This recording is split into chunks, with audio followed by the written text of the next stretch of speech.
Let's go live to Los Angeles and tech expert Laurie Schwartz, who is a principal and technology catalyst at Storytech. Good to see you. Hello, John.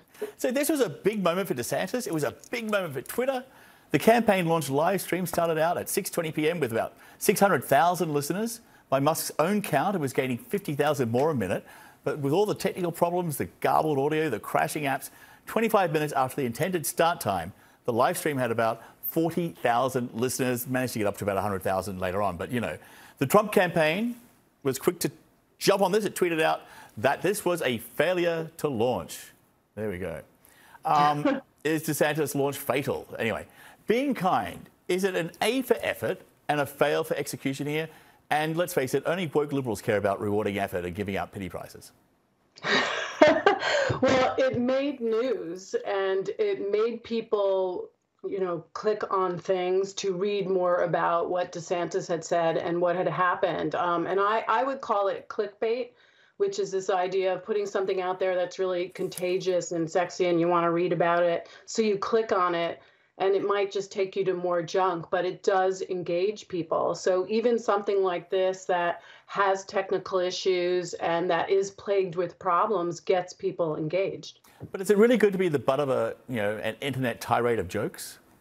I think that's an excellent point as well. There are so many memes right now going on with DeSantis about what he's done here, but I think he is digging in deep with a relationship with Musk, and it's a bigger play. Musk is certainly setting up Twitter, it feels like, to be a conservative bastion with a lot of podcasts being launched soon that will also be from Republican speakers. And so there's a lot going on with Twitter that's even bigger than the technical platform itself. Yeah. So I think the alignment was bigger than just the audio piece. That's a good point. But just briefly, this is what it all sounded like for more than 20 minutes. Here we go. Let's see. So, are we on? Yeah, I think so. Just to simplify this. Apparently, Twitter's servers melted down.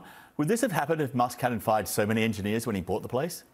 Oh, there's no doubt that it is lacking that technology evolvement that he promised. I mean, he has, if anything, made it a little bit more complex to navigate. There are a lot of complaints that the site now is more complex. The app has all sorts of new icons. It's not as easy to understand. There's a lot of problems. So yes, laying off your technology staff is not the smartest move when you make a lot of promises that you're going to evolve the platform. I will say the hiring of Linda Yaccarino, who is a very well-respected advertising executive, is interesting and hopeful because, you know, she has such a great history with media and content. So that's interesting for the future of Twitter. But you have to have the technology being solid. And it is not a broadcast media platform. So it can't handle right now broadcast numbers. So with that in mind, here's Elon Musk in his own words on how he sees the future for Twitter.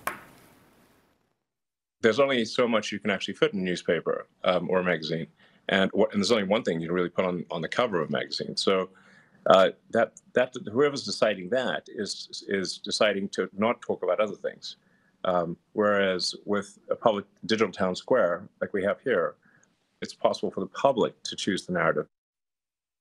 So the speculation is that he's trying to build a media outlet that would rival Fox News for conservative viewers and listeners. But if Twitter Space melts down with 600,000 listeners, it means that those plans are kind of, at this point right now, are out of reach. Yeah, I think what he is going to need to do is double down on the platform itself and really invest back in fixing that, or maybe strategically leverage the platform to be a launching ground for bigger audiences elsewhere.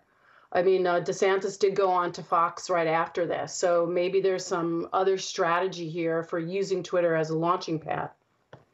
Yeah, it was an interesting campaign launch, an interesting idea. Laurie, thanks for being. Yeah, I know. That's what most people were doing. Laurie, thank you. We appreciate your time.